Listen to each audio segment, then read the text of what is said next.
બાળકો હમણાં જે દાખલો પાંચમો ભણ્યા ને સમજ્યા છીએ એવો જ દાખલો આ છઠ્ઠો છે. પાંચમા દાખલામાં તમને શું કહેવામાં આવ્યું હતું? તો કે અહીંયા x ને સ્થાને આપણે એવી કોઈ કિંમત ધારવી પડે જેથી કરીને આનું સાદુરૂપ આપણે આપી શકીએ. હવે અહીંયા tan ઇન્વર્સ છે તો અહીંયા tan થીટા થવું જોઈએ અથવા તો cot થીટા થવું જોઈએ અહીંયા. તો હવે આપણે વિચારો કે માઈનસ વાળું રૂપ આપ્યું છે x² - 1 તો એના સૂત્રની અંદર વિચારીએ ને તો દીકરાઓ x ને બદલે આપણે sec થીટા ધારીએ એટલે થયું કોણ? sec વર્ગ થીટા - 1 અહીંયા હો. હવે એનું વર્ગમૂળ આ ટૂંકમાં tan² નું અહીંયા વર્ગમૂળ એટલે આવું થશે 1/tan થીટા એટલે cot theta. tan inverse cot theta થયું. તો કે હવે સાદું રૂપ આપી શકાય. આવું મનમાં વિચારી લેવાય. અહીંયા આપણે શું ધારવું પડે? x વર્ગ - 1. જો તમે આટલું ધ્યાન દો 1 - x વર્ગ હોય ને એટલે એ sin થીટા cos થીટા સ્વરૂપ કહેવાય. 1 - sin², 1 - cos², યાદ આવ્યું કઈ? ઈ આ સ્વરૂપ. હવે તમને આમ હોય 1 + x વર્ગ સ્વરૂપ તો ત્યાં tan અને cot ધારી શકાય. અહીંયા 1 + tan², 1 + cot², યાદ કરો આ સૂત્ર બધાય. હવે આમ હોય x² - 1. આવી રીતે હોય તો તમારે sec અથવા cosec ધારવાનું હોય. એકદમ સરળ છે બાળકો. 1 - x² આવું કે સ્વરૂપ દેખાય ને એટલે તરત જ મગજમાં ઝબકારો થવો જોઈએ. કારણ કે 1 - sin² થીટા એટલે cos² થીટા. એમ 1 - cos² થીટા એટલે sin² થીટા. એટલે આનું સાદુરૂપ થાય. એમ 1 + x વર્ગ તો 1 + tan² અથવા 1 + cot². અહીંયા જો ધ્યાન દેજો ખાસ. હવે પછી આગળ ગમે ત્યાં આવે એટલે સીધો ઝબકારો જ થવો જોઈએ મગજમાં. x² - 1 બાળકો તો શું થાય? તો કે sec વર્ગ થીટા -1 એનો જવાબ મળે. cosec વર્ગ થીટા -1 એનો જવાબ મળે. એટલે અહીંયા આપણે sec થીટા ધારશું. હાલો પછી ધારીએ ને તો ત્યાં એના મર્યાદિત પ્રદેશમાં લખવું પડે. એટલે અહીંયા ધ્યાન દો. ધારી લઈ. ધારો કે x = sec થીટા. ખાસ હવે આપણે એના મર્યાદિત પ્રદેશમાં લેશું. ક્લિયર? તો થીટા કેમાં હોવો જોઈએ? તો ભાઈ sec થીટા છે, sec થીટા હો. એનો મર્યાદિત પ્રદેશ કોણ? તો કે 0 થી π. ખાસ સમજવાનું છે. -π/2 આ એનો મર્યાદિત પ્રદેશ થયો બાળકો. ક્લિયર? તો કે હા સાહેબ. હવે મારે અહીંયા જે લખવું છે ને એની જ કિંમત છે. અહીંયા શું કીધું છે? માનાંક x > 1 = નથી કીધા. સમજાય છે? એટલે એનો મીનિંગ શું થયો કે +1 અને -1 નથી. ક્લિયર દીકરાઓ? +1 કે -1 નથી. એનો મીનિંગ આ 0 અને π તમારે લેવાના નથી. ક્લિયર કે જે નથી સમજાતું? cos થીટા એટલે કે cos 0 ત્યારે 0 થાય. cos 0 એટલે 1 અને cos π એટલે -1. ક્લિયર?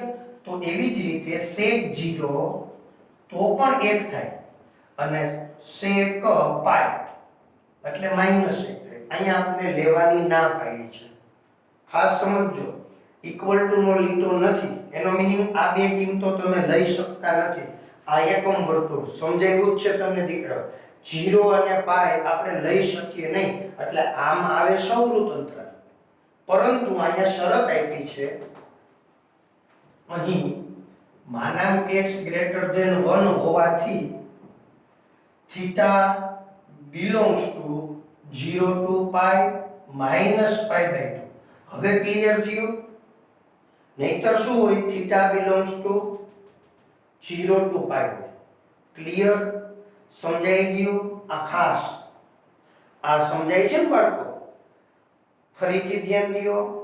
0 to π સૌરુત અંતરાલ હોય પણ આપણે અહીંયા વિવૃત અંતરાલ લખ્યા છે. માનાંક x > 1 હોવાથી આ મહત્વનો છે શબ્દ. ભાઈ અમને તો ખબર જ છે 0 થી π -π/2 સૌરુત જ છે. અમે કઈ ખોટું લખવા નથી જતા. આપણે પરીક્ષામાં આ બધી વસ્તુ ક્લેરિફિકેશન કરવી પડે દીકરાઓ કે ભાઈ અમે શા માટે વિવૃત લખ્યો તો એની અહીંયા ચર્ચા હોવી જોઈએ અને હોવાથી એવા કોઈ શબ્દો હોવા જોઈએ જેથી કરીને ખ્યાલ આવે કે આ શરતને વિદ્યાર્થી સારી રીતે સમજ્યા છે અને પછી એને લખ્યું છે. નહીંતર પેપર જોતી વખતે દરેક શિક્ષકના મગજમાં આવું જ હોવાનું 0 થી પાઈ સૌરતંત્ર બાળકે ભૂલ કરી છે અને માર્ક કપાય છે. પણ એને બદલે આપણે ક્લેરિફિકેશન વ્યવસ્થિત રીતે કરેલું હોય કે ભાઈ માનાંક x ગ્રેટર ધેન 1 છે એનો મીનિંગ 0 અને પાઈ શક્ય નથી એટલે વિવૃત. ક્લિયર બાળકો? હવે આપણે ફરી પાછું સમજીએ. ક્લિયર છે તો tan ઇન્વર્સ 1/√. શું થશે દીકરાઓ?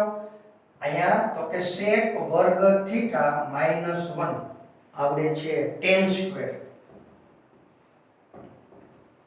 1/tan થીટા સીધું લખી નાખું છું દીકરાઓ એટલે tan ઇન્વર્સ cot થીટા આ પણ આપણે ખ્યાલ છે એટલે tan ઇન્વર્સ. હવે મજા આવી.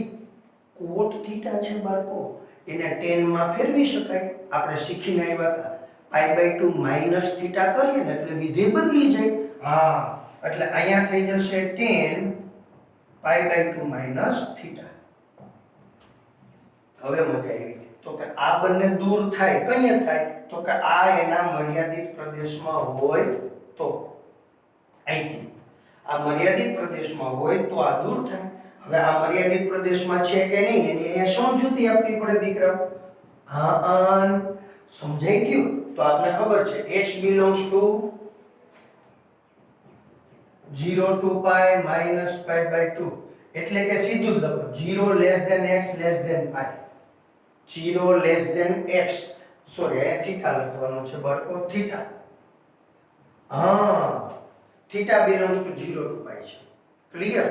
હાલો હવે શું કરવાનું તો કે સર મારે તો થીટા માઈનસ જોઈ છે. જો આ સમજવું બહુ મજા આવે એવું છે. સૌથી પહેલા તો માઈનસ જોઈ છે એટલે કે -1 વડે 3 સ્થાને ગુણો. અહીંયા અને અહીંયા એટલે નિશાની બદલી જાય. અસમતા છે ને એ ચેન્જ થઈ જાય એટલે 0 ગ્રેટર ધેન -θ ગ્રેટર ધેન -π આવું થાય. હવે આપણને આવી ગ્રેટર ધેન વાળી વાત છે ને એ ગમતી નથી એટલે આપણે એને છૂક ગાડી કરીએ આવી રીતે -π લેસ ધેન -θ લેસ ધેન 0.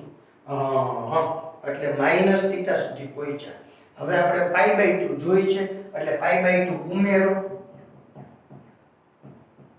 અહીં બધી બાજુ π/2 ઉમેરવાના.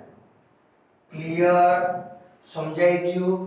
હવે આપણે આ જે જોતું હતું એ ભાગ તૈયાર થયો. હવે આનો સાદુરૂપ આપો એટલે -π/2. હવે જુઓ જી તો કે -π/2 અને π/2 તૈયાર. હા કે ના? તો કે હા. હવે આ જે છે એ એના મર્યાદિત પ્રદેશમાં છે કે નહીં? આમ π/2 minus theta belongs to -π/2 π/2 એટલે આને કહેશું પરિણામ 1. પરિણામ 1 તો અહીંયા આપણે શું લખશું? π/2 minus theta કેના પરથી? તો કે 1 પરથી. હવે આપણે π/2 થીટા એટલે અહીંથી ખબર પડે થીટા બરાબર sec ઇન્વર્સ x. અહીંયા હો થીટા એટલે શું? sec inverse x. આ આપણો જવાબ છે. આમ tan ઇન્વર્સ 1/√x² - 1 બરાબર π/2 માઈનસ sec ઇન્વર્સ x મળે. ખ્યાલ આવ્યો દીકરાઓ? આ સમજાઈ ગયું? અહીંયા થીટાના સ્થાને શું કરવાનું? અહીંથી લખવાનું થીટા બરાબર sec ઇન્વર્સ x. ખાસ ધ્યાન દેજો આ જે સમજૂતી આપી છે એ બહુ કિંમતી છે. આ જ સમજવાનું છે અને અહીંથી જ આ પહેલા જે આપણે શરત હતી એ શરત ઉપરથી અહીંયા સમજૂતી અહીંથી આ ચાલુ.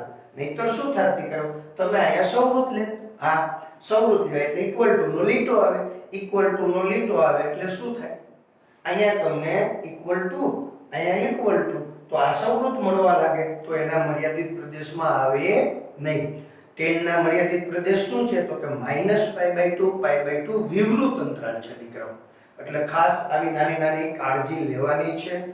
આવો દાખલો છઠ્ઠો. આવા ઘણા દાખલા છે અને બધા જ દાખલા એકદમ રસપ્રદ છે, મજા આવે એવા દાખલા છે. સાતમો દાખલો છે ને દીકરાઓ, એકદમ સહેલો છે. 3 થી 4 સ્ટેપમાં દાખલો પૂરો થઈ જાય. શા માટે ખબર તમને દીકરાઓ? અત્યાર સુધીના દાખલામાં અહીંયા x એવું કંઈક આવતું હતું, એટલે આપણે વિચારવું પડતું હતું કે શું ધારશું. પછી અહીંયા સમજૂતી તમને આપતા હતા, યાદ છે તમને? કે x બરાબર કા sin theta, cos theta, tan theta એવું કંઈક ધારતા હતા. આમાં ધારવું જ નહીં પડે. શા માટે ધારવું નહીં પડે? તો કે સર ત્યાં cos વાળું પદ તૈયાર છે. હાવ હેનું દીકરાઓ? સીધું જ tan inverse 1 minus cos x 1 plus cos x. Clear દીકરાઓ? હા બરાબર tan ઇન્વર્સ. હા જો હવે અહીંયા ગુણિત ઉપગુણિતનું સૂત્ર 1 minus cos x એટલે શું થાય? તો કે 2 sin square x by 2. યાદ આવે છે? તો કે હા સર. એવી રીતે 1 plus cos x એટલે 2 cos square x by 2. હવે તો ક્લિયર દીકરાઓ, જો આ બે દૂર થાય, આ sin upon cos square એટલે tan square થાય અને એનું વર્ગમૂળ લઈ લ્યો એટલે ડાયરેક્ટ દીકરાઓ આવું થઈ ગયું tan inverse tan x by 2 લ્યો. હાવ સરળ. જુઓ જી છે ને, 2 થી 3 સ્ટેપમાં દાખલો પૂરો. હવે આપણે ખબર છે કે આ મર્યાદિત પ્રદેશમાં હોય તો આ બંને દૂર થાય અને આવો જવાબ આવે x by 2. હવે આ મર્યાદિત પ્રદેશમાં હોય એવું આપણે બતાવવું પડે. સમજૂતી 0 less than x less than pi. હા આપ્યું છે, રકમમાં આપ્યું છે. તો હવે x by 2 શું થાય? તેથી 0 less than x by 2 less than pi by 2. આમ x by 2 belongs to 0 to pi. ખ્યાલ આવ્યો? એટલે કે minus pi by 2 pi by 2. અહીંયા આપણે આવું લખી શકીએ દીકરાઓ, minus pi by 2 pi by 2 આવું લખી શકીએ. શા માટે?